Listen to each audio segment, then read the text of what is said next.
नमस्कार मित्रों, good morning, सुप्रभात, राधे राधे। आप सभी का स्वागत है आज की इस करंट अफेयर्स की क्लास में। जी नमस्कार, गुरुदेव प्रणाम, नमस्कार प्रदीप गौड़, जरा अर्जुन, जरा नमस्कार आप सभी मित्रों को। अर्जुन जयपुर, ठीक है साहब। वंशी जी, शैली वर्मा, राधे राधे साहब, राधे राधे, गुड मॉर्निंग। सुरेंद्र कुमार, बसंती छिपा, राखी पारिक, राव मनोज कुमार, प्रेम नोकवाल, सभी मित्रों को नमस्कार, गुड मॉर्निंग, राधे राधे। सभी को आज की क्लास में हम लोग बातचीत करेंगे राजस्थान के स्पेशल करंट अफेयर्स के बारे में। राजस्थान की जो भी खबरें पिछले 7 दिन में महत्वपूर्ण रही है उन सभी विषयों पर बातचीत आपके सामने रखने वाले हैं। कल की क्लास में हम लोग इंडिया और वर्ल्ड का जो करंट अफेयर्स है उस पर बातचीत करेंगे। आज राजस्थान के करंट अफेयर्स की शुरुआत हम करते हैं और 2 पंक्तियां जो आपको याद रखनी ही चाहिए। सुना है सच्ची हो नियत तो राहत खुलती है। सुना है सच्ची हो नियत तो राह खुलती है। राहत नहीं है, ये राह खुलती है। चलो सफर न करें, कम से कम इरादा तो करें। यानी सफर का मतलब है किसी चीज को पाने के लिए हम आगे बढ़े या न बढ़े, लेकिन नियत साफ करने का कम से कम हमारे अंदर इरादा तो होना ही चाहिए। सुना है सच्ची हो नियत तो राह खुलती है। चलो सफर न करें तो सही, कम से कम इरादा तो करें। इसके बाद एक पंक्ति है कि यकीन हो तो कोई रास्ता निकलता है। यकीन हो तो कोई रास्ता निकलता है, हवा की ओट भी लेकर चिराग जलता है। यानी हमें हर काम में एक अच्छी उम्मीद, एक सकारात्मक सोच के साथ, एक आशावादी दृष्टिकोण के साथ जीवन में लगातार काम करना चाहिए।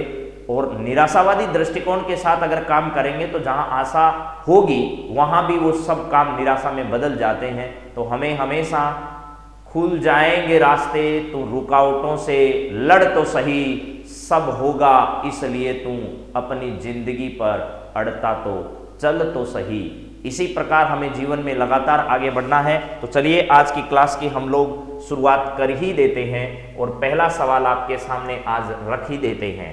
पहला सवाल है आज की क्लास का, पीएम गति शक्ति योजना के तहत राज्य की किस प्रोजेक्ट को मार्च 2024 से विकसित किया जाना है।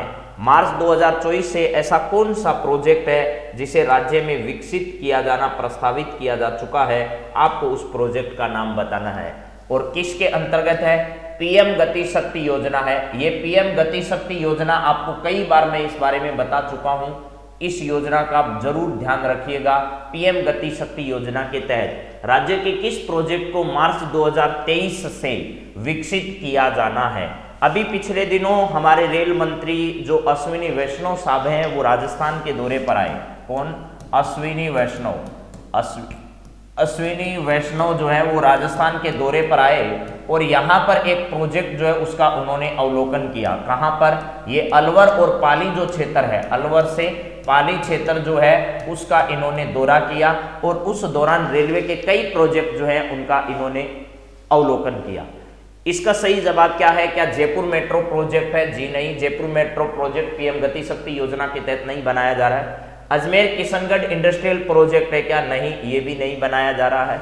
इसका सही जवाब है जोधपुर पाली मारवाड़ इंडस्ट्रियल एरिया जो है, ये Jodhpur Pali Marwar industrial area project जो है इसको किसके तहत, पीएम गति शक्ति योजना के तहत 2023 जो है, मार्च 2023, इस मार्च 2023 से इसे क्या किया जाना है, विकसित किया जाना प्रस्तावित किया गया है। और आप लोग डीएमआईसी का नाम सुना होगा। डीएमआईसी का मतलब है दिल्ली मुंबई इंडस्ट्रियल कॉरिडोर के तहत भी इस प्रकार के कई इंडस्ट्रियल यानी औद्योगिक क्षेत्र जो है वो इसके तहत आते हैं। तो इसका सही जवाब जो है वो क्या है, Jodhpur Pali Marwar industrial area project इसका सही जवाब है। चलिए नेक्स्ट सवाल देखिएगा क्या है। राजस्थानी भाषा में समाचार की पहली वेबसाइट का शुभारंभ आकाशवाणी जयपुर के नेतृत्व में हाल ही में किसके द्वारा किया गया है। यानी आकाशवाणी जयपुर आपने सुना होगा, ये आकाशवाणी जयपुर है। और भी आप सुनेंगे समाचार, तो किससे सुनेंगे समाचार, वो बीच में नाम आएगा। तो आकाशवाणी जयपुर जो है इसके नेतृत्व में राजस्थानी भाषा में अब राजस्थानी भाषा में भाई समाचार कैसे सुनाए जाएंगे, आपने सुने होंगे खूब बार। ये दूरदर्शन पर तो राजस्थानी में प्रसारित किए जाते हैं। दूरदर्शन जो है चैनल है, उसमें डीडी राजस्थान नाम का एक चैनल आता है, डीडी राजस्थान। तो उसमें तो राजस्थानी भाषा में समाचार प्रकाशित किए जाते हैं। लेकिन अब आकाशवाणी जयपुर जो है वो भी राजस्थानी भाषा में क्या करेगा, समाचार सुनाएगा। खम्मा घणी थारो घणो घणो स्वागत है राजस्थानी समाचार मायने, शुरू मायने बारिश घनी हो रही है, ऐसे करते हुए राजस्थानी भाषा में आपको समाचार जो है वो प्रसारित किए जाएंगे। अभी तक डीडी राजस्थान चैनल पर राजस्थानी भाषा में समाचार आप लोग सुनते थे, अगर आपने कभी देखा हो तो। लेकिन अब आकाशवाणी जयपुर जो है उसके द्वारा भी राजस्थानी में ये समाचार प्रसारित किए जाएंगे।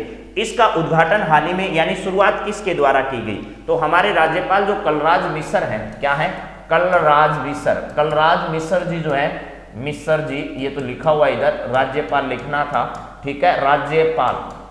तो इन्होंने इसका क्या किया है, अभी हाल ही में उद्घाटन किया है। चलिए, इसके बाद प्रताप कृष्ण लोहरा, गोपाल कृष्ण नोला, ये क्या है, जी के व्यास है, ये क्या है, पी के लोहरा है, पी के लोहरा है। तो ये नाम लिखते ही आपको समझ में आना चाहिए कि ये हमारे क्या है, लोकायुक्त हैं, ये हमारे क्या है, लोकायुक्त हैं। और ये हमारे कौन है, राज्य मानवाधिकार आयोग जो है, राज्य मानवाधिकार आयोग उसके क्या है, अध्यक्ष हैं। ये लोकायुक्त हैं, ये राज्य मानवाधिकार आयोग के अध्यक्ष हैं। अकील कुरैशी साहब हमारे राजस्थान हाईकोर्ट के क्या है, राजस्थान हाईकोर्ट जो है उसके मुख्य न्यायाधीश हैं, मुख्य न्यायाधीश हैं। और बस इनका कार्यकाल अब थोड़ा ही बचा है। अब नए मुख्य न्यायाधीश की तलाश होगी और नए मुख्य न्यायाधीश जो है, ठीक है, हाँ जी, चलिए, जी के व्यास और लोकायुक्त है राज्य मानवाधिकार आयोग और राजस्थान हाईकोर्ट के क्या है, मुख्य न्यायाधीश है। ये सब बातें आपको पता होनी चाहिए। और राजस्थानी भाषा, अपनी भाषा बड़ी मीठी भाषा है राजस्थानी, तो धीरे धीरे आप लोग राजस्थानी को सीखने का प्रयास करिएगा। चलिए, नया सवाल आपके सामने अगला है। जयन्द्रान व्यास विश्वविद्यालय द्वारा अपने 18वें दीक्षांत समारोह में निम्न में से किसे मानद उपाधि से सम्मानित किया जाएगा। अभी 27 जनवरी को, कब, 27 जनवरी को अपना दीक्षांत समारोह आयोजित करने जा रहा है। कौन सा, JNV, जयन्द्रान व्यास विश्वविद्यालय जोधपुर जो है वो अपना क्या करने जा रहा है, दीक्षांत समारोह आयोजित करने जा रहा है। इस दीक्षांत समारोह में दो चर्चित जो विभूतियां हैं, एक है लता मंगेशकर। लता मंगेशकर का गायन से संबंध है, आप इनके बारे में बहुत अच्छे से जानते हैं। MS स्वामीनाथन, जो आपको पता है कृषि क्रांतियां हुई है, कृषि क्रांति, और उसमें भी कौन सी क्रांति, ठीक है, कृषि क्रांति में भी कौन सी क्रांति के अगर दूत रहे हैं, MS स्वामीनाथन, ये आपको ध्यान रखना है। लता मंगेशकर और MS स्वामीनाथन जो है, इनका बहुत बड़ा योगदान है इस देश को आगे बढ़ाने में। तो A व B, इन दोनों व्यक्तियों को मानद उपाधि से क्या किया जाएगा, सम्मानित किया जाएगा। कृषि क्रांति का मतलब हरित क्रांति, ठीक है, कौन सी क्रांति, हरित क्रांति, हरित क्रांति। इस हरित क्रांति के अग्रदूत जिनको कहा जाता है वो कौन है, आपके MS स्वामीनाथन है। MS स्वामीनाथन जो है, इनको क्या दिया जाना है, ये मानद उपाधि से अभी हाल ही में इनको सम्मानित किया जाएगा। कहां पर, जयन्द्रान व्यास विश्वविद्यालय के द्वारा लता मंगेशकर और स्वामीनाथन। चलिए नेक्स्ट जरा देखिएगा, अगला सवाल आपकी स्क्रीन पर है।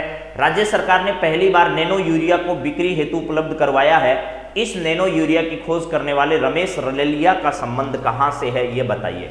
अभी हाल ही में सरकार जो है वो यूरिया तो उपलब्ध करवा रही है, लेकिन कौन सी यूरिया है, पहली बार इसका वितरण किया जा रहा है। कल का न्यूज़पेपर अगर आपने पढ़ा हो, परसों का न्यूज़पेपर पढ़ा हो, तो ये खबरें खूब प्रसारित की जा रही है। यूरिया जो है वो इसकी मात्रा तो मिल रही है, लेकिन अगर ये मात्रा कम पड़ती है तो किसानों पर दोहरी मार इसकी हो जाएगी। क्योंकि एक तरफ तो किसानों को क्या नहीं मिल रहा है, सही समय पर मौसम की मार जो है वो भी झेल रहे हैं, यानी कुछ फसलें पाले की वजह से क्या हो चुकी है, बर्बाद हो चुकी है। और कुछ फसलें ऐसी है जिनको सही समय पर अगर ये खाद्यान्न नहीं मिलेंगे तो वो बर्बाद हो जाएंगे। तो ये सभी चीजें जो है वो नैनो यूरिया क्या है, एक कोटेड यूरिया है, उस नैनो यूरिया का निर्माण जो है वो किया गया है। लेकिन इसमें महत्वपूर्ण योगदान किसका है, राजस्थान के रमेश रलिया जो है, ये इस प्रकार के वैज्ञानिक कार्यों में इनका योगदान है। तो इस रमेश रलिया जो वैज्ञानिक अनुसंधान करते हैं कृषि क्षेत्र में, जिन्होंने नैनो यूरिया क्षेत्र में महत्वपूर्ण काम किया है, इनका संबंध राजस्थान में कहां से है, मानसरोवर जयपुर से है, सांगानेर जयपुर से है, खारिया खंगार जोधपुर से है या सादुलपुर चूरू से है, इनका संबंध इनमें से कौन सी जगह से है? तो सब एकदम सही जवाब दे रहे हैं, ठीक है। हाँ, हरित क्रांति स्वामीनाथन, श्वेत क्रांति वर्गीज कुरियन, वेरी गुड। आप सभी का एकदम सही जवाब आया है इस सवाल का। रमेश रलिया का संबंध जो है वो खारिया खंगार जोधपुर का जो है ना, खारिया खंगार जो जगह है कहाँ की है? ये खारिया खंगार जगह है जोधपुर की, यहां से इनका क्या है? संबंध है। खारिया खंगार जोधपुर से संबंध है रमेश रलिया का। और कृषि क्षेत्र में इस प्रकार के अनुसंधान करने के लिए इनको क्या किया जाता है? जाना जाता है। महत्वपूर्ण है, नैनो यूरिया के बारे में कई बार सवाल पूछा जा चुका है। तो कृषि जो नई तकनीकें हैं उनमें नैनो यूरिया का महत्वपूर्ण योगदान है। नैनो तकनीक भी आप लोग जानते हैं, नैनो तकनीक के बारे में पीछे पूछा जा चुका है एसआई के पेपर में। अगला सवाल है, बागिन ST90 परसों के न्यूज़पेपर में आपने पढ़ा होगा कि सरिस्का बाघ अभ्यारण्य में अपने 2 शावकों को इन्होंने जन्म दिया है। तो आपको यह बताना यह टाइगर रिजर्व कहां पर स्थित है। बाघिन ST90 में सरिस्का बाघ अभ्यारण्य जो है उसके बारे में पूछा जा रहा है। टाइगर रिजर्व की बात करें तो देखिए, नया टाइगर रिजर्व जो बनाया गया है, एक आपने रामगढ़ विषधारी का नाम सुना होगा, रामगढ़ विषधारी अभ्यारण्य, रामगढ़ विषधारी जो है इसे क्या कर दिया गया है? किसके प्रयासों से? ओम बिड़ला के प्रयासों से। ओम बिड़ला के प्रयासों से क्या कर दिया गया? बिड़ला के प्रयासों से इसे टाइगर रिजर्व घोषित कर दिया गया है, ठीक है। रामगढ़ विषधारी जो अभ्यारण्य था उसे क्या कर दिया गया है, ठीक है। हाँ जी, चलिए, इसका सही जवाब जो है वो सरिस्का क्या है? अलवर है। लेकिन मूल सवाल यह नहीं है कि यह किस जिले में है, आप लोग ये सब जानते हैं। ये सरिस्का बाघ अभ्यारण्य में पहली घटना ऐसी है जब किसी बाघिन ने सरिस्का अभ्यारण्य में ऐसा क्या किया है? अपने शावकों को जन्म दिया। ऐसा पहली बार इस अभ्यारण्य में यानी सरिस्का बाघ रिजर्व में ऐसा पहली बार हुआ है। ये रामगढ़ विषधारी जो है वो कहां पर है? बूंदी में है। लेकिन ध्यान रखिएगा, एक आपने नाम सुना होगा कुंभलगढ़। क्या सुना होगा? कुंभलगढ़ टाइगर रिजर्व जो है उसको बनाए जाने की दिशा में काम चल रहा है। और यहाँ राजसमंद जो जगह है, राजसमंद की सांसद जो है अभी हाल ही में कल के न्यूज़पेपर में, उस वजह से मैंने ये सवाल दिया है।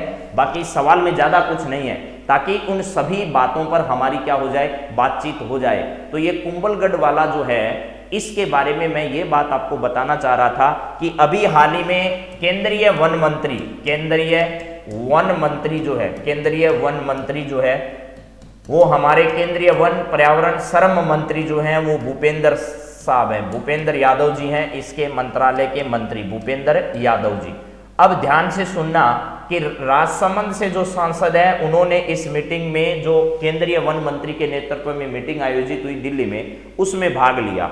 इस 5वां टाइगर रिजर्व बनाने के लिए, इसे 5वां टाइगर रिजर्व बनाने के लिए जो नेशनल टाइगर अथॉरिटी है उसने अपना प्रस्ताव कहां पर भेजा है? उसका प्रस्ताव राज्य को भेज दिया गया, प्रस्ताव राज्य सरकार को भेज दिया है। लेकिन राज्य सरकार ने अभी इस दिशा में आगे कोई काम नहीं किया है। इसका मतलब है राज्य में 5वीं टाइगर परियोजना कुंभलगढ़ में प्रस्तावित की गई है, लेकिन अभी भी उसे केंद्र सरकार ने पूरा टाइगर रिजर्व घोषित नहीं किया है। ये आप जरूर ध्यान रखिए, इस वजह से मैं ये सवाल लेकर आया हूं। तो ये कुंभलगढ़ टाइगर रिजर्व है। आप देश के टाइगर रिजर्वों के नाम सर्च करेंगे, लिस्ट दिखा देंगे वन पर्यावरण मंत्रालय की, तो आपको ये कुंभलगढ़ टाइगर रिजर्व उसमें नहीं मिलेगा। उसका कारण क्या है? उसका कारण यही है कि अभी NTA जो है, नेशनल टाइगर अथॉरिटी जो है, इसने राज्य में इसका प्रस्ताव तो भेज दिया है, लेकिन अभी भी इसे 5वां टाइगर रिजर्व राजस्थान का घोषित नहीं किया गया है। यानी सरकार की ओर से इसका प्रस्ताव राजस्थान में आ चुका है, लेकिन अभी भी सरकार की अनदेखी की वजह से यह 5वां टाइगर रिजर्व जो है वो ऑथेंटिक रूप से राजस्थान का 5वां टाइगर रिजर्व नहीं बन पाया है। इस बात को आप ध्यान रखिएगा। तो चलिए नेक्स्ट बात करते हैं अगले सवाल पर। अगला सवाल क्या है? तो मैंने आपको बता दिया कि भैया अलवर जो है यहां पर ये क्या है? सरिस्का टाइगर रिजर्व आपका स्थित है। और जोधपुर में माचिया सफारी का नाम आपने सुना होगा। कोटा जो है वो वहां पर अभेड़ा बायोलॉजिकल पार्क अभी खोला गया। कौन सा है? अभेड़ा बायोलॉजिकल पार्क अभी वहां पर क्या किया गया? खोला गया। सवाई माधोपुर में आप लोग रणथंबोर टाइगर रिजर्व, रणथंबोर, ठीक है, रणथंबोर टाइगर रिजर्व का नाम आपने सुना होगा। चलिए, ये रणथंबोर जो जगह है ये किस में, आपका रणथंबोर टाइगर रिजर्व के अंदर ही यहाँ का जो रणथंबोर का किला है वो क्या है, स्थित है, जहां पर त्रिनेत्र गणेश जी जो है यहां पर विराजमान है। चलिए नेक्स्ट बात करते हैं, अगला सवाल आपकी स्क्रीन पर ये रहा।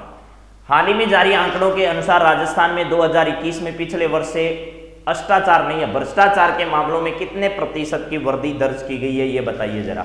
राजस्थान में वर्ष 2021 में पिछले वर्ष से भ्रष्टाचार जो है, उस भ्रष्टाचार के मामले जो है वो कितने प्रतिशत की वृद्धि दर्ज की गई है, यानी 2020 जो है उससे 2021 में कितने प्रतिशत की वृद्धि दर्ज की गई है, आपको ये बताना है। चलिए, यदि मान लो यहां पर 2020 में 100 मामले दर्ज हुए थे, तो अब 2021 में भ्रष्टाचार के कितने मामले जो हैं वो सामने आए, ये बात आपको सीधी सीधी बतानी है। तो आप सभी एकदम सही जवाब इसका दे रहे हैं। 2020 से 2021 में 40% बढ़े, यानी 140 मामले सामने आए हैं। कब? तो यहां से यहां तक वृद्धि कितनी की होगी, 40% की वृद्धि जो है वो यहां पर दर्ज की गई है।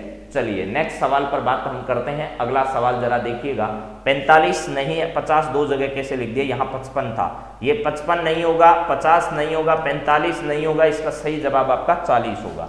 अगला सवाल जरा आपकी स्क्रीन पर क्या है जरा देखिए।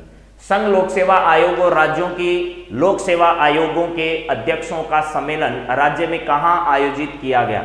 संघ लोक सेवा आयोग और राज्य लोक सेवा आयोग का उल्लेख भारत के संविधान के किस आर्टिकल में है? ठीक है, कहां से कहां तक है यही बता दीजिएगा। 323 तक वर्णन है, लेकिन कहां से शुरू है, 319 से 323 है या इससे पहले भी है, ये जरा आप लोग बताइए। यूपीएससी जो है इसके और जितने भी राज्य हैं उनकी स्टेट पीएससी जो है उनके अध्यक्षों का एक सम्मेलन आयोजित किया गया राज्य में। यह आयोजन जो है वो कहां पर किया गया, यह आपको बताना है। जयपुर में, जोधपुर में, अजमेर में, बीकानेर में कल किया गया, यानी 7 जनवरी 2022 को 7 जनवरी 2022 को इसका क्या किया गया है, आयोजन किया गया है। ठीक है, और यह आयोजन आरपीएससी जो है, आरपीएससी के वर्तमान के एक कार्यकारी अध्यक्ष आप लोग मान लीजिए शिव कुमार, डॉक्टर शिव सिंह राठौड़ और प्रदीप कुमार जो यूपीएससी के चेयरमैन है। कौन है? यूपीएससी के चेयरमैन जो है वो कौन है? प्रदीप कुमार है। यहाँ पर इन दोनों के नेतृत्व में यह कार्य क्या किया गया, संचालित किया गया था। तो एकदम सही जवाब आपका है 319 नहीं है, ये क्या है 315 से लेकर के 323 तक आपका जो है यहाँ पर उल्लेख किया गया किसका, यूपीएससी का। तो आप सभी एकदम सही जवाब दे पा रहे हैं। 315 से लेकर के 323 तक जो उल्लेख है वो किसका है, यूपीएससी और स्टेट पीएससी का जो है वो, और ज्वाइंट पीएससी जो है उस ज्वाइंट पीएससी का, यानी संयुक्त लोक सेवा आयोग है, उन सब का उल्लेख 315 से लेकर के 323 तक के आर्टिकल में किया गया है। ये बात जरूर ध्यान रखना, क्योंकि यह सवाल अभी अभी आरपीएससी जो है उस आरपीएससी के आरएएस प्री के एग्जाम में जो है वो पूछा जा चुका है, इसलिए इंपॉर्टेंट है। तो इसका आयोजन अजमेर में आरपीएससी के जो मुख्यालय है उस आरपीएससी मुख्यालय में इसका क्या किया गया, आयोजन किया गया। तो आरपीएससी के अजमेर मुख्यालय में संघ लोक सेवा आयोग और राज्यों के लोक सेवा आयोगों के अध्यक्षों के सम्मेलन का आयोजन अभी हाल ही में यानी 7 जनवरी 2022 को किया गया। चलिए नेक्स्ट सवाल, केंद्र सरकार ने राज्य में जल जीवन मिशन के तहत कितनी राशि आवंटित की है? अभी हाल ही में कल की खबर है ये, केंद्र सरकार ने जल जीवन मिशन का जो लक्ष्य है 2024 तक हर घर जल नल के माध्यम से जल पहुंचाना। कब तक? 2024 तक हर घर नल के माध्यम से, नल से जल पहुंचाने का जो मिशन रखा गया है उसमें यह कहा गया है कि कितनी राशि जो है वो अभी हाल ही में आवंटित की है। 5,872, 5,782, 6,872, 8,712, 8,000 नहीं है, 5,000 नहीं है, इसका मतलब 6,872 करोड़ रुपए की राशि जो है वो जल जीवन मिशन के तहत जो है इसको क्या किया है सरकार ने। ठीक है, तो यहां पर सरकार ने 6,872 करोड़ रुपए की जो राशि है वो राजस्थान को क्या कर दी है, आवंटित कर दी है। किसके लिए? हर घर नल से जल पहुंचाने के लिए 2024 तक जो जल जीवन मिशन चल रहा है उसके तहत ऐसा किया गया है। चलिए देख लिया सैंडी जी मैंने आपका कमेंट, आप चिंता मत करिए। अगला सवाल जरा देखिएगा, 5,000 नहीं है भैया, 6,872 करोड़ रुपए की राशि आवंटित की है। चलिए नेक्स्ट सवाल है, राज्य में बेदाना अनार है, कहां की प्रसिद्ध है, जो जलवायु परिवर्तन के कारण विलुप्ति के कगार पर है। राजस्थान में एक ऐसी जगह है जहां की अनार जो है वो दुनिया भर में प्रसिद्ध है, जिसका नाम है बेदाना अनार। क्या है, आपने सुना होगा इसका नाम, बेदाना अनार जो है वो राजस्थान की एक जगह है जहां की प्रसिद्ध है। और ये ध्यान रखना, विश्व के अलग अलग देशों में, राजस्थान में ही नहीं, विश्व के कई देशों में इसकी जो मांग है वो बड़ी मात्रा में है। लेकिन अभी हाल ही में इसके जो कृषि क्षेत्र है उसमें कमी आने का कारण क्या है, तो जलवायु परिवर्तन है। जलवायु जो परिवर्तन है, इस जलवायु परिवर्तन के इसके मूल रूप में क्या आ चुका है, परिवर्तन आ चुका है, इसके स्वाद में परिवर्तन आ चुका है और धीरे धीरे जो इसका मूल बीज था वो अपने क्या है, विलुप्ति के कगार पर है। तो किसान अभी भी प्रयास कर रहे हैं, लेकिन उसके बावजूद जो है वो इसका संकट गहराया हुआ है। तो आपको बताना है ये बेदाना अनार राजस्थान में कहां का प्रसिद्ध है, झालरा पाटन झालावाड़ का, भैंसवाड़ा अहोर जालोर का, सूरतगढ़ गंगानगर का, किशनगढ़ अजमेर का, कहां का प्रसिद्ध है। जिन्होंने पहली बार सुना है उनको शायद हो सकता है दिक्कत हो, लेकिन बाकी सब लोग इतना खतरनाक अच्छे से जवाब दे रहे हैं, इसका मतलब सबको आता ही है। ठीक है, हाँ जी, चलिए बेदाना, अरे बेदाना नाम है, बेदाना का मतलब उसमें दाना नहीं है, ऐसा नहीं है। ठीक है, इस बेदाना का मतलब ऐसा नहीं है कि उसमें दाने नहीं है, इसका मतलब यह है कि उसके नाम से पहचानी जाती है। तो झालावाड़ का नहीं है, ये भैंसवाड़ा अहोर जगह पड़ती है, कहां पर, जालोर में। ये जालोर की बेदाना जो अनार है वो विश्व प्रसिद्ध है, ये ध्यान रखना। और इसके जलवायु परिवर्तन के कारण इसके व्यापार, इसके उत्पादन पर जो गहराया संकट है उसकी वजह से यह क्या है, विलुप्ति के कगार पर है। चलिए नेक्स्ट सवाल जरा देखिएगा, अगला क्या है। अगला आपका सवाल है, केंद्र सरकार की आर्थिक मामलों की मंत्रिमंडलीय समिति ने अंतर्राज्यीय ट्रांसमिशन की प्रणाली के हरित ऊर्जा कॉरिडोर के दूसरे चरण की योजना को मंजूरी दी है, जिसमें शामिल राज्य कौन कौन से हैं। देखिए अभी हाल ही में राजस्थान के साथ साथ केंद्र सरकार की आर्थिक मामलों की मंत्रिमंडलीय जो समिति है, जिसके प्रधान हमारे प्रधानमंत्री जी हैं, ठीक है, अंतर्राज्यीय ट्रांसमिशन की प्रणाली के हरित ऊर्जा कॉरिडोर है। ये हरित ऊर्जा कॉरिडोर जो है इसका दूसरा चरण अभी हाल ही में शुरू करने की मंजूरी मिल चुकी है केंद्र सरकार के द्वारा। इस योजना में शामिल राज्य कौन कौन से हैं यह आपको बताना है। क्या राजस्थान इसमें शामिल है, क्या गुजरात शामिल है, क्या हिमाचल प्रदेश शामिल है, या और भी राज्य इसके अंतर्गत शामिल हैं। कौन कौन से हरित ऊर्जा कॉरिडोर जो है, इस हरित ऊर्जा कॉरिडोर के बारे में हम लोग क्या कर रहे हैं, बातचीत कर रहे हैं। तो हरित ऊर्जा कॉरिडोर के अंतर्गत शामिल राज्य कौन कौन से हैं यह आपको बताना है। हरित ऊर्जा कॉरिडोर के अंतर्गत शामिल राज्य कौन कौन से हैं जिसके बारे में हम लोग बातचीत कर रहे हैं, यहाँ पर उन राज्यों के नाम आपको बताने हैं। तो प्रधानमंत्री नरेंद्र मोदी की अध्यक्षता वाली जो मीटिंग है उसमें यह निर्णय लिया गया है और यह ट्रांसमिशन लाइन जो है वो हजारों सर्किट किलोमीटर के जो ट्रांसमीटर हैं उनको जोड़ेगी।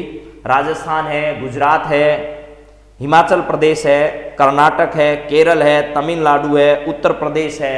ठीक है, तो यहाँ पर मैंने महाराष्ट्र तमिलनाडु का नाम नहीं लिखा, वो लिख देता हूँ। महाराष्ट्र है, महाराष्ट्र है, इसके अलावा तमिलनाडु है, तमिलनाडु है, तमिलनाडु है, ये सब राज्य, कर्नाटक है, कर्नाटक है, इसके अलावा आपका केरल है। लेकिन ध्यान रखना इसमें राजस्थान शामिल है। बस आपके लिए महत्वपूर्ण राजस्थान की दृष्टि से यह है कि इसमें राजस्थान क्या है, शामिल है। हजारों किलोमीटर का ये ट्रांसमिशन लाइन जो है इसमें यूपी भी शामिल है, यूपी का भी कुछ हिस्सा शामिल है। इसके तहत एक एकीकृत ट्रांसमिशन लाइन जो है, एकीकृत ट्रांसमिशन लाइन जो है उसको तैयार किया जाएगा। यानी इस प्रकार का एक ग्रिड बनाया जाएगा कि इन सब राज्यों को एक एकीकृत ग्रिड के माध्यम से क्या किया जा सके, जोड़ा जा सके। ठीक है, चलिए यहां पर आपके सामने राजस्थान इंपॉर्टेंट है कि राजस्थान इस हरित ऊर्जा कॉरिडोर के दूसरे चरण की योजना जो है मंजूरी दी है उसमें राजस्थान भी क्या है, शामिल है। गुजरात भी है, हिमाचल प्रदेश भी है, महाराष्ट्र भी है, तमिलनाडु भी है, कर्नाटक भी है, केरल भी है, यूपी भी है। इन सबको लेकर एकीकृत ट्रांसमिशन लाइन जो है वो अभी हाल ही में शुरू की जाएगी। हरित ऊर्जा कॉरिडोर का दूसरा चरण शुरू किया जाना है। अगला सवाल जरा देखिए। खेलो ग्रामीण ओलंपिक गेम्स में किस खेल के लिए सबसे ज्यादा पंजीकरण करवाया गया? अब अभी तक जो सवाल मैंने 10 कराए हैं ये कुछ नए सवाल थे आपके लिए, लेकिन अभी जो अब बाकी बचे हुए सवाल आपको सारे करवाए हुए हैं, मैं वापस आपको जल्दी जल्दी रिवाइज करवा रहा हूं, आप इनको जरूर देख लीजिएगा। चलिएगा, यहां पर है खेलो ग्रामीण ओलंपिक्स गेम्स में से किस खेल के लिए सबसे ज्यादा पंजीकरण हाल ही में करवाए गए हैं? तो आपको कल भी मैंने बताया था कि ये फर्स्ट है जिसमें सबसे ज्यादा पंजीकरण, ये सेकंड है जिसमें 2 नंबर पर, ये थर्ड है जिसमें तीसरे नंबर पर, ये चौथे नंबर पर है। ये इसी क्रम में सबसे ज्यादा पंजीकरण राजस्थान में आए हैं। और पंजीकरण करवाने वाले जिले की अगर बात की जाए तो सबसे ज्यादा पंजीकरण कौन से जिले से आए हैं? नागौर जिले से सबसे ज्यादा पंजीकरण आए हैं। ठीक है, तो इसका सही जवाब क्या है? कबड्डी में सबसे ज्यादा पंजीकरण हाल ही में करवाए गए हैं। अगला सवाल जरा देखिए क्या है। सोगरिया रेलवे स्टेशन का लोकार्पण ओम बिरला ने किया है, यह किस जिले में है? तो मैंने कल ही आपको बताया था कि हमारे लोकसभा के अध्यक्ष ओम बिरला जी ने सोगरिया रेलवे स्टेशन, इसके अलावा रेल राज्य मंत्री जो हैं, रेल राज्य मंत्री वो भी इस कार्यक्रम में उपस्थित रहे। उनके नेतृत्व में कोटा जंक्शन से 3 किलोमीटर की दूरी पर, कितने? 3 किलोमीटर की दूरी पर एक नया रेलवे स्टेशन बनाया गया जिसका लोकार्पण अभी हाल ही में किया गया। तो ये कहां पर है?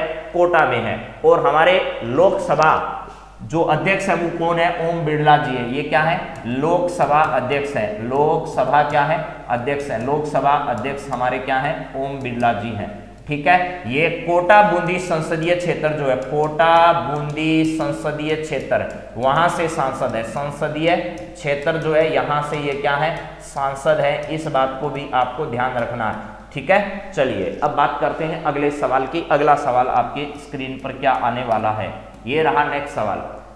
इन्वेस्ट राजस्थान 2022 से पहले जयपुर में इन्वेस्ट जयपुर समिट का आयोजन किया गया जिसमें उद्योग मंत्री मौजूद रहे। कौन है उद्योग मंत्री? आपको यह बताना है। तो जरा पहले सुनिए, इन्वेस्ट राजस्थान 2021 का आयोजन जनवरी में होने वाला था लेकिन कल इसको कैंसिल कर दिया भाई। इन्वेस्ट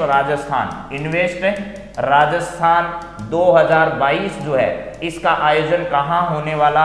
जयपुर में। जयपुर में होने वाला जो है वो जेईसी जो है सीतापुरा जयपुर में। कहां पर है? सीतापुरा जयपुर में इसका आयोजन होने वाला था 27-28 जनवरी के आसपास। ठीक है, लेकिन इसको कोविड-19 ये ओमिक्रॉन आ रहा ना, इस ओमिक्रॉन की वजह से इसे एक बार क्या कर दिया गया है? स्थगित कर दिया गया है।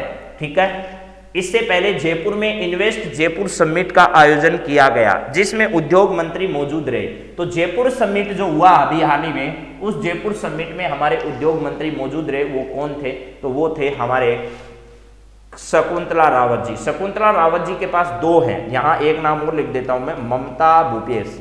ये 3 महिला मंत्री हैं, ममता भूपेश। शकुंतला रावत जी के पास उद्योग मंत्रालय के साथ साथ इनके पास देवस्थान विभाग जो है वो भी क्या है? इनके पास प्रभार है। जाहिदा खान महिला मंत्री है जो राज्य शिक्षा मंत्री है। राज्य क्या है? शिक्षा मंत्री है। ठीक है, बीडी कल्ला जी के साथ। ममता भूपेश महिला एवं बाल विकास मंत्रालय इनके पास है। शकुंतला रावत और ममता भूपेश जो है वो दोनों कैबिनेट मंत्री हैं और जाहिदा खान जो है वो राज्य मंत्री हैं। ठीक है, चलिए नेक्स्ट बात करते हैं अगले सवाल पर। अरे भाई नए सवाल हैं, लेकिन नए सवाल जो हैं वो ऐसे थोड़ी है कि सारे सवाल एक दिन में 100 सवाल आ जाएंगे, ऐसा नहीं होता है मेरे दोस्तों। आपको रिवाइज करवाने के लिए जो 7 दिन में घटित घटनाएं हैं वो मैं आपको रिवाइज करवा रहा हूं। अगला सवाल, ग्रीन हाइड्रोजन एनर्जी के साथ किसके उत्पादन पर बल दिया जा रहा है? ग्रीन हाइड्रोजन एनर्जी के साथ साथ राजस्थान में किसके उत्पादन पर बल दिया जा रहा है? तो राजस्थान में इसी ग्रीन हाइड्रोजन एनर्जी के तहत ही इसी से क्या उत्पादित होने वाला है? अमोनिया। अमोनिया के बाद में इसी से क्या बनाया जाएगा? यूरिया का उत्पादन किया जाएगा। इसके साथ साथ ऑक्सीजन का उत्पादन भी ग्रीन हाइड्रोजन एनर्जी के साथ किया जाना है। तो अमोनिया और ऑक्सीजन दोनों का उत्पादन किया जाना है। इसका मतलब आपका जवाब ए व बी दोनों क्या है? सही है। ए व बी दोनों सही जवाब है। ठीक है, हाँ जी। चलिए नेक्स्ट सवाल देखिएगा। अगला सवाल आपके सामने क्या आने जा रहा है, ये रहा। Screen play writer Javed Siddiqui को जयपुर फिल्म फेस्टिवल में लाइफ टाइम अचीवमेंट पुरस्कार दिया जाएगा, इसका आयोजन किया जाएगा। 7 जनवरी 2022 को इसका जयपुर में आयोजन हो गया। राइटर जावेद सिद्दीकी को जयपुर फिल्म फेस्टिवल में लाइफ टाइम अचीवमेंट पुरस्कार से इन्हें क्या किया गया, सम्मानित किया गया।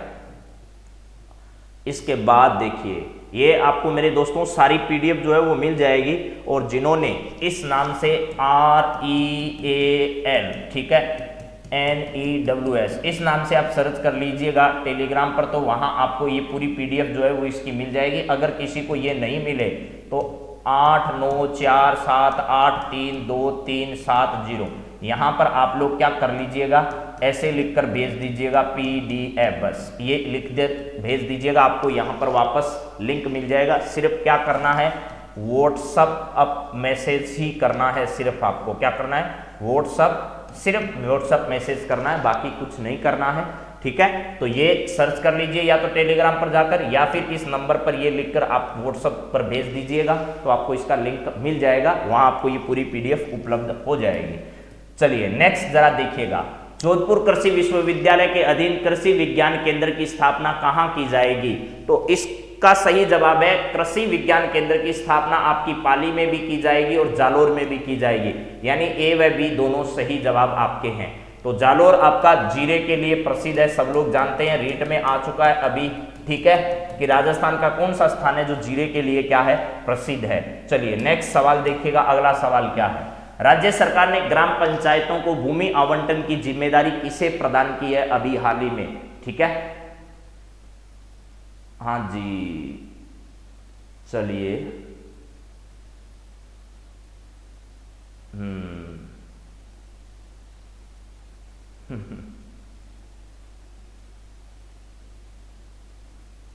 यहां पर आपके सामने है, राज्य सरकार ने ग्राम पंचायतों की भूमि आवंटन की जिम्मेदारी हाल ही में जिला कलेक्टरों को प्रदान की है। किसको? जिला कलेक्टर। पहले यह जिम्मेदारी विकास प्राधिकरण और UIT की थी, लेकिन अब इन दोनों से इस सेवा से मुक्त करके जिला कलेक्टर जो है, इसको ग्राम पंचायतों में अगर किसी को भूमि आवंटन करना है तो ये जिम्मेदारी जिला कलेक्टर के पास होगी। अगला सवाल, वर्ष 2022 के गणतंत्र दिवस समारोह में राजपथ पर राज्य की किस कला का प्रदर्शन किया जाएगा? तो मैंने ये दोनों बात आपको बताई थी कि भैया नाथ द्वारा की पिछवाई कला जो है, नाथ द्वारा की जो पिछवाई कला है, इसका प्रदर्शन तो कहां पर किया जाएगा? इसका प्रदर्शन तो राजपथ पर होने वाली परेड में इसका किया जाना है। फड़ चित्रकला जो है, इस फड़ चित्रकला के बारे में आपको ये बात मैंने बताई थी कि भैया देश भर के चित्र कलाकार मिलकर, देश भर के चित्र कलाकार जो हैं वो सब मिलकर क्या करने वाले हैं, ये कैनवास के रूप में इसे तैयार करने वाले हैं। इस कैनवास के रूप में आज़ादी का जो अमृत महोत्सव है, आज़ादी के अमृत महोत्सव के अवसर पर, अमृत महोत्सव जो है, इस अमृत महोत्सव के अवसर पर जो है वो इस फड़ चित्रकला का प्रदर्शन करने वाले हैं। तो इसका सही जवाब जो है वो आपका क्या है? पिछवाई कला है। ब्लू पोट्री आपको पता है, ठीक है, अरब से आई थी, अरब से लाहौर पहुंची, और लाहौर से कहाँ पहुंची है? दिल्ली पहुंची, और दिल्ली से कहाँ पहुंची? फिर ये जयपुर पहुंची। कहाँ पर? जयपुर ये कला पहुंची। तो ब्लू पोट्री जो है, इसमें नीले रंग का ही ज़्यादा उपयोग जो है वो किया जाता है, क्योंकि बहुत शानदार जो है वो ये प्रदर्शनी नजर आती है। आप चाहे किसी प्लेट के ऊपर देख लीजिए, किसी मग के ऊपर देख लीजिए, ये इस प्रकार की कलाकृति का प्रदर्शन किया जाता है। चलिए नेक्स्ट सवाल जरा देखो, कुरजा पक्षी के संरक्षण और संवर्धन पर अनुसंधान किसके द्वारा किया जाएगा? कुरजा जो पक्षी है, इसके लिए गांव प्रसिद्ध है जोधपुर का, जिस गांव का नाम है फलोदी जो है, वहां फलोदी के नजदीक एक गांव पड़ता है जिसका नाम क्या है आपको पता होगा। फलोदी के नजदीक जो गांव पड़ता है उस गांव का नाम आपको बताना है, कुरजा पक्षी के लिए जो प्रसिद्ध है। संरक्षण और संवर्धन अनुसंधान के द्वारा यहाँ पर कौन सा काम करने वाला है? तो काजरी इस प्रकार का कोई काम नहीं करने वाला है, ठीक है। यहाँ पर जयनारायण व्यास विश्वविद्यालय को यह जिम्मेदारी दी गई है। आपको नाम याद आ गया होगा, खिंचन गांव जो है, खिंचन गांव फलोदी में पड़ता है, और यह कुरजा पक्षी के लिए क्या है? बड़ा प्रसिद्ध है, ठीक है। हाँ, खिंचन गांव है, किंचन नहीं है, खिंचन है। गंगा सिंह विश्वविद्यालय नहीं, आफरी नहीं। जेएनयू जो है, जयनारायण व्यास विश्वविद्यालय जो है, इस जयनारायण व्यास विश्वविद्यालय जोधपुर द्वारा इसके क्षेत्र में अनुसंधान कार्य किया जाएगा। चलिए नेक्स्ट सवाल जरा देखिएगा। अगला सवाल आपकी स्क्रीन पर क्या आ रहा है, ये रहा। Tulip the urban learning internship programme में प्रवेश के किस शहर ने 100 स्मार्ट शहरों में प्रथम स्थान प्राप्त किया है, ये जरा बताइएगा। Tulip the urban learning internship programme में प्रवेश के किस शहर ने 100 स्मार्ट शहरों में, ठीक है, प्रदेश है, ये प्रवेश नहीं है, ये क्या है, प्रदेश है। प्रदेश का मतलब राज्य है, यानी राज्य का ऐसा कौन सा, राज्य के किस शहर ने 100 स्मार्ट शहरों में प्रथम स्थान प्राप्त किया है। तो इसका सही जवाब जो था वो क्या था, जयपुर था। यानी लर्निंग इंटर्नशिप प्रोग्राम जो है, लर्निंग इंटर्नशिप प्रोग्राम के तहत द अर्बन जो है, इस लर्निंग इंटर्नशिप प्रोग्राम में जयपुर का स्थान है और स्मार्ट शहरों में कोटा, अजमेर और उदयपुर सारे स्थान शामिल है। 5वां स्थान किसका था, यह सवाल अभी वीडियो के एग्जाम में पूछा जा चुका है। वीडियो के एग्जाम में प्रथम शहर कौन सा था ये भी आपको पता है, और 100वां स्मार्ट शहर कौन सा था, ये 100वां स्मार्ट शहर आपका शिलोंग था, ठीक है। और प्रथम आपका उड़ीसा का भुवनेश्वर जो शहर है वह आपका प्रथम शहर था। तो ये सब बातें आप जानते हो और परीक्षा में पहले भी आ चुकी है ये सारी चीजें। चलिए जरा नेक्स्ट सवाल पर बात करते हैं। अगला सवाल आपका क्या है, जरा देखिए। राजस्थान विद्युत उत्पादन निगम द्वारा किस जिले में राणा प्रताप सागर पन विद्युत गृह की पुनर्स्थापना की गई है। यहां पर राजस्थान विद्युत उत्पादन निगम द्वारा किस जिले में राणा प्रताप सागर पन विद्युत गृह की पुनर्स्थापना की जा रही है। तो आपको पता ही होगा ये राजस्थान में राणा प्रताप सागर बांध कहां पर स्थित है, तो इसको देखकर भी विद्युत गृह की आप लोग जो अंदाजा है वो लगा सकते हो। राणा प्रताप सागर बांध जो है वहां से पन विद्युत गृह की उत्पादित क्षमता जो है वो बढ़ाई जा रही है।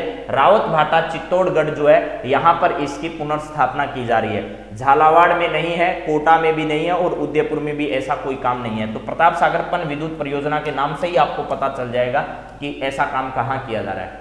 पत्रिका समूह द्वारा घोषित किए गए सृजनात्मक साहित्य पुरस्कारों के संबंध में आपको सत्य कथन बताना है। तो राजस्थान पत्रिका वाले ज्यादा इंपॉर्टेंट नहीं है, मैं ये बात आपको पहले भी बता चुका हूं। ज्यादा इंपॉर्टेंट कौन से हैं, ज्यादा इंपॉर्टेंट है साहित्य अकादमी पुरस्कार जो दिए गए हैं, उसमें राजस्थानी भाषा के लिए साहित्य अकादमी पुरस्कार, किसके लिए, राजस्थानी भाषा के लिए दिया गया। राजस्थानी भाषा 8वीं अनुसूची में नहीं है, उसके बावजूद भी ऐसा हो रहा है। और अभी एक बात आपको बहुत जानकारी वाली बता रहा हूं कि राजस्थान हाईकोर्ट में इसको लेकर के राजस्थान मानवाधिकार आयोग जो है उसने एक टिप्पणी की है। राजस्थान मानवाधिकार आयोग जो है, राजस्थान, आपने परसों का न्यूज़पेपर पढ़ा है तो उसमें बहुत विस्तार से इसके बारे में छपा है। राजस्थान मानवाधिकार आयोग, जीके व्यास जो है, मानवाधिकार आयोग जो है इसके अध्यक्ष हैं जीके व्यास। राजस्थान मानवाधिकार आयोग जो है जीके व्यास जिसके अध्यक्ष हैं, उस आयोग ने यह टिप्पणी की है कि राजस्थानी भाषा को 8वीं अनुसूची में शामिल नहीं किया जाना राजस्थान के लोगों के मानव अधिकारों का हनन है। क्या है, राजस्थान के लोगों के मानव अधिकारों का क्या है, हनन है। ऐसी टिप्पणी इन्होंने अभी हाल ही में की है। तो राजस्थानी भाषा को 8वीं अनुसूची में शामिल नहीं किया गया है, उसके बावजूद भी 8वीं अनुसूची में शामिल नहीं होने के बावजूद भी राजस्थानी भाषा के जो लेखक हैं उनको क्या किया जाता है, साहित्य अकादमी पुरस्कार दिया जाता है। साहित्य अकादमी पुरस्कार दिया जाता है। एक राजस्थानी है और एक इसके अलावा अंग्रेजी है। तो राजस्थानी भाषा के लिए जो है निर्मोही साहब, निर्मोही, मिठेश निर्मोही, क्या है, मिठेश निर्मोही है, मिठेश निर्मोही, इनको क्या दिया गया है, अभी हाल ही में राजस्थानी भाषा के लिए यह पुरस्कार प्रदान किया गया है। तो यह परीक्षा के लिए बहुत ज्यादा इंपॉर्टेंट है बाकी सब चीजों से, ठीक है। तो ये याद तो कर लीजिएगा। फिर भी पत्रिका समूह द्वारा घोषित है सृजनात्मक साहित्य पुरस्कार, उसमें कविता के लिए किसको दिया गया, यानी कविता श्रेणी में प्रवासी प्रिया कविता के लिए अनामिका को प्रथम पुरस्कार दिया गया है। और कहानी के लिए, मासूम जीवन कहानी के लिए शकीला बानो को कहानी कैटेगरी में दूसरा पुरस्कार दिया गया है, ठीक है। यानी ये प्रथम पुरस्कार जो है वो तो कविता सेक्टर का है, कविता में ये दूसरा नहीं है, ये कहानी में दूसरा है। तो इसका सही जवाब जो है वो ए व बी क्या होंगे, दोनों होंगे। लेकिन ये परीक्षा के लिहाज से बिल्कुल भी इंपॉर्टेंट नहीं है, ये मैं आपको पहले ही बता देता हूं। हाँ, मुक्ति है, उनकी रचना क्या है, मुस्ती नहीं है, मुक्ति है। क्या है, मुक्ति जो इनका संग्रह है, काव्य संग्रह है, इस काव्य संग्रह के लिए दिया गया मिठेश निर्मोही को। आगामी परीक्षाओं में छपेगा यह सवाल। चलिए अगले सवाल पर देखते हैं क्या है। 2012 की पशु गणना में राज्य पशु ऊंट की संख्या लगभग 4 लाख थी, वहीं 2019 में 37% घटकर यह संख्या कितनी हो गई है। तो आपको मैंने पहले भी बताया था कि भैया हमारी 2012 में जो गणना हुई उसके बाद गणना 2019 में, इस 2019 में हमारा जो घटने का प्रतिशत था वो 37% हो गया। पहले ये आंकड़ा जो है वो लगभग 4 लाख के आसपास था और 37% घटकर यह 2,52,000 हो गया। 2 लाख क्या हो गया, 2,52,000 के पास यह आंकड़ा पहुंच गया। तो वर्तमान में 2,52,000 2019 की जनगणना के अनुसार है। जब आगे वाली गणना होगी तो अंदाजा यही लगाया जा रहा है कि इसमें संख्या ज्यादा कम होने वाली है। तो चलिए अब बात करते हैं अगले सवाल पर। अगला सवाल आपके सामने क्या आने वाला है। नेक्स्ट सवाल ये रहा आपकी स्क्रीन पर। राजस्थान में 15 से 18 वर्ष तक के बच्चों के टीकाकरण अभियान का शुभारंभ मुख्यमंत्री ने कहां से किया। राजस्थान में 15 से 18 वर्ष तक के बच्चों के टीकाकरण अभियान का शुभारंभ मुख्यमंत्री ने कहां से किया। मानसरोवर जयपुर से, सांगानेर जयपुर से, गणगौरी बाजार जयपुर से, अलवर से। राजस्थान में 15 से 18 वर्ष तक के बच्चों के टीकाकरण अभियान का शुभारंभ जो है वो मुख्यमंत्री ने गणगौरी बाजार में एक आदर्श बालिका विद्यालय है। क्या है, आदर्श राजकीय आदर्श बालिका विद्यालय है, बालिका विद्यालय है, बालिका विद्यालय। इस विद्यालय से क्या किया था, सीएम ने पहुंचकर इस टीकाकरण अभियान की शुरुआत की थी। टीकाकरण अभियान की शुरुआत 3 जनवरी 2022 को की गई थी। ये डेट जरूर ध्यान रखना है आपको। चलिए, और आपका एकदम सही जवाब है 2022 3 जनवरी को अभियान की शुरुआत की गई थी। नया सवाल देखिएगा अगला। Centre for monitoring Indian economy की रिपोर्ट के मुताबिक देश में बेरोजगारी के मामले में राजस्थान का स्थान कौन सा है। तो भाई साहब हमारे यहाँ बेरोजगारी का आलम यह है कि हम पहले स्थान पर हमारा पड़ोसी हरियाणा है। ठीक है, हरियाणा का नाम नहीं आए तब तक हमें भी हजम नहीं होता। साथ में क्या है, राजस्थान है। तो भाई ये राजस्थान और हरियाणा दोनों एक पड़ोसी हैं, दोनों साथ कभी छोड़ते नहीं हैं। ठीक है, किस मामले में, बेरोजगारी के मामले में, बेरोजगारी के मामले में ये दोनों जो हैं वो श्रेष्ठ पर रहते हैं। और अभी हाल ही में 10 वर्ष तक के बच्चों के शिक्षा का जो आंकड़ा प्रसारित किया गया उसमें ध्यान रखना सबसे खराब हालत किसकी है, बिहार की है। और सबसे अच्छा प्रदर्शन जो है वो किसने किया है, पश्चिमी बंगाल ने किया। बिहार सबसे खराब हालत में, पश्चिमी बंगाल इसमें ठीक स्थिति में। ये बेरोजगारी का आलम है और शिक्षा का आलम है इस देश में। तो इसका सही जवाब जो है वो आपका क्या है, राजस्थान का दूसरा स्थान है। पहला स्थान किसका है, तो पहला स्थान बेरोजगारी के मामले में हरियाणा का है। जारी किसने की report, centre for monitoring Indian economy के द्वारा यह जो आंकड़ा है वो प्रकाशित किया गया। अगला सवाल जरा देखिएगा क्या है। राजस्थान सरकार ने इंदिरा रसोई योजना के तहत दी जाने वाली अनुदान राशि को बढ़ाकर कितना कर दिया है। ये बात मैं पहले ही आपको बता चुका हूं। इंदिरा रसोई योजना खूब चर्चा में रही है, परीक्षा में खूब सवाल आए हैं। 20 अगस्त 2020 का दिन याद करो, जिस दिन मुख्यमंत्री जी ने इस रसोई का उद्घाटन किया था और ये कहा था हमारी रसोई में खाने की लागत 20 रुपये, लेकिन 8 रुपये आप खाने वालों को देने होंगे, 20 रुपये जो सरकार है वो वहन करने वाली है। इसका मतलब सरकार यह क्या दे रही है, 12 रुपये का इस पर थाली पर अनुदान दे रही है, यानी आपको सब्सिडी प्रदान कर रही है सरकार। सरकार ने कहा है अब जो खाना देने वाली एजेंसियां हैं उसने थाली की रेट बढ़ा दी है। थाली की रेट बढ़ा दी है तो हम थाली की रेट जो खाने वाले लोग हैं उन पर नहीं पड़ने देंगे, हम इसको बढ़ाकर कितना कर देते हैं, इसमें प्लस 5 रुपये कर देते हैं। अब इस अनुदान राशि को सरकार ने 17 रुपये कर दिया है। सरकार ने अनुदान राशि कितनी कर दी है, 17 रुपये इस राशि को बढ़ाकर कर दिया गया है, जो पहले कितने थी, 12। यानी अब सीधी सी बात है, जो लागत पहले 20 रुपये थे आती थी वो अब 25 रुपये लागत हो गई है। अब 8 रुपये आपको देने होंगे और 17 रुपये अब कौन देगी, सरकार देगी। ये सरकार ने आदेश जारी कर दिया है। तो अब आपका सही जवाब जो है वो क्या हो जाएगा, ठीक है। मेरे हिसाब से आपको ये बात समझ में आ गई होगी। तो यहाँ पर आपका सही जवाब जो है वो 17 रुपये इसका हो जाएगा, ठीक है। हाँ जी, अरे भाई 17, 8, चलिए।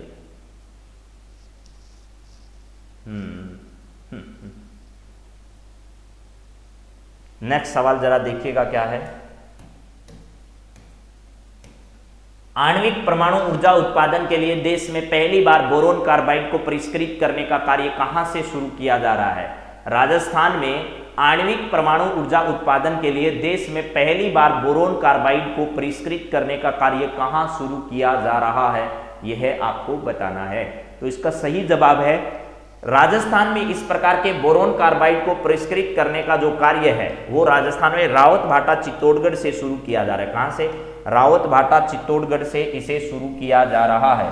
रावत भाटा चित्तौड़गढ़ से, रावत भाटा चित्तौड़गढ़ से इस प्रकार का काम जो है वो शुरू होने जा रहा है। रावत भाटा चित्तौड़गढ़ जो है यहाँ पर पहली बार बोरोन कार्बाइड को परिष्कृत करने का कार्य जो है यहाँ से आरंभ होने जा रहा है। तो आपको ये जानकारी हो गई होगी। रावत भाटा चित्तौड़गढ़ इसका सही जवाब है। चलिए नेक्स्ट सवाल पर बात करते हैं। अगला सवाल आपका क्या है जरा देखिए।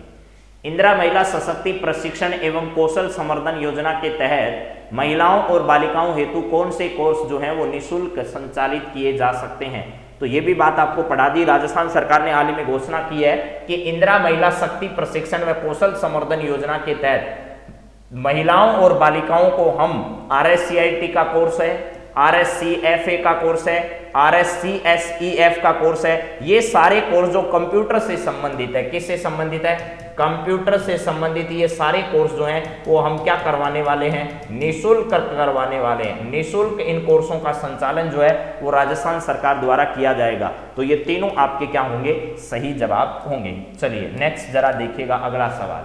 राजस्थानी काव्य संग्रह मुक्ति के लेखक कौन है, ये आपको बताना है। अभी अभी बातचीत इस पर हो चुकी है कि राजस्थानी भाषा के संग्रह मुक्ति जो है वो किसकी रचना है?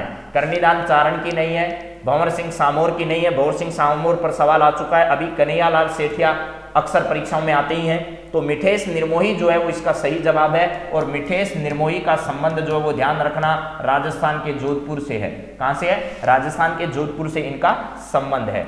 चलिए नेक्स्ट जरा देखिएगा अगला सवाल क्या है। 23 जनवरी को होने वाली संयुक्त मिलिट्री स्कूल प्रवेश परीक्षा में पहली बार लड़कियों को शामिल किया जा रहा है। राज्य में मिलिट्री स्कूल कहां पर स्थित है यह आपको बताना है।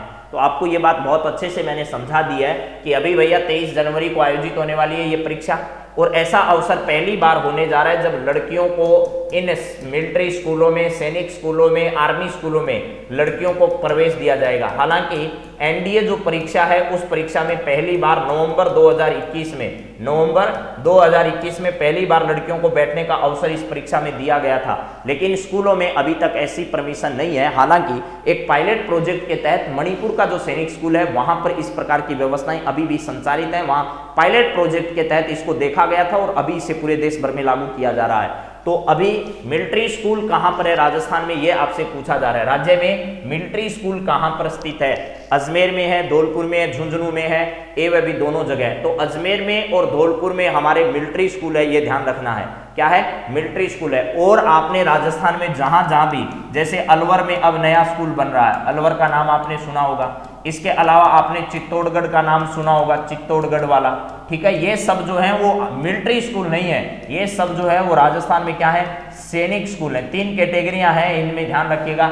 एक आपकी क्या है? मिलिट्री स्कूल है, एक मिलिट्री स्कूल है, एक आपकी क्या है? सैनिक स्कूल है, और एक क्या है? आर्मी पब्लिक स्कूल है, आर्मी पब्लिक स्कूल है। ये तीनों अलग अलग स्कूल के क्या हैं? टाइप्स हैं, अलग अलग तरीके से संचालित हैं। लेकिन भारत सरकार का जो रक्षा मंत्रालय है उस रक्षा मंत्रालय के अधीन काम करती है ये सारे के सारे विद्यालय। राजस्थान सरकार प्लस केंद्र सरकार का रक्षा मंत्रालय मिलकर इन सब कामों को देखने का काम करता है। तो मेरे मित्रों एक बार फिर आपको बता देता हूं, ये सारी पीडीएफ आज से आपको रेगुलर, कल वाली भी मैंने डाल दी है, अब आपको रेगुलर मिल जाएगी। और जो नए सवाल है उनके आंसर आपको पीडीएफ के लास्ट में यानी अंत में आपको एक टेबल में दिए हुए मिलेंगे। आप उसकी भी बिल्कुल टेंशन ना ले। तो एक टेबल बनी हुई होगी, उसमें आपको सारे आंसर जो हैं वो एक टेबल में लिखे हुए मिलेंगे। और ये सब आपको बता दिया, या तो ये टेलीग्राम पर REALNEWS ये सर्च करिएगा, ये आप लोग ये 8947832370 जो है यहाँ पर क्या कर दीजिएगा, आप लोग व्हाट्सएप पर क्या लिखकर, पीडीएफ लिखकर सेंड कर दीजिएगा मैसेज, तो आपको पीडीएफ मिल जाएगी। बाकी बात करेंगे हम अगली क्लास में हमारी, और अगली क्लास जो है वो आपके सामने हम जल्द ही लेकर हाजिर होंगे कल की क्लास में। तो सुना है सच्ची हो नियत तो राह खुलती है, चलो सफर न करें कम से कम इरादा तो करें, हक यकीन हो तो, यकीन है ये, यकीन नहीं है, यकीन हो तो, यकीन हो तो कोई रास्ता निकलता है, हवा की ओर भी लेकर चराग जलता है, हवा की ओट लेकर भी चराग क्या करता है, जलता है। तो चरागों की तरह मुश्किलों में भी हार नहीं मानकर आपको जीवन में लगातार संघर्षों का सामना करना है। जो संघर्षों का सामना करेगा वही विजेता बनेगा। तो विजेता बनना है, लूजर नहीं बनना है, ये ध्यान रखिएगा। और इसी प्रकार विजेता की तरह जीवन में धारते रहिए, आगे बढ़ते रहिए, आपके कदम एक दिन सफलता जरूर चूमेगी। और जिस दिन सफलता का परचम आप लहरा दो, उस दिन हम मुलाकात करेंगे कि हाँ, हमने मिलकर ऐसा कोई काम किया जिसमें हमारा और आपका जो कार्य है वो सार्थक हो गया। तो आप सभी मित्रों को बहुत बहुत धन्यवाद आज की क्लास के लिए। आप अपनी मेहनत करिए, सफलता जिस दिन मिलेगी उस दिन होगा हमारा मिलना, और आप लोगों की मेहनत का ये जो सराबोर मिल रहा है ये सब आप लोगों को समझ में आएगा। तो चलिए मित्रों, आप सभी का बहुत बहुत धन्यवाद। जय हिंद, जय Bharat, have a nice day, thank you.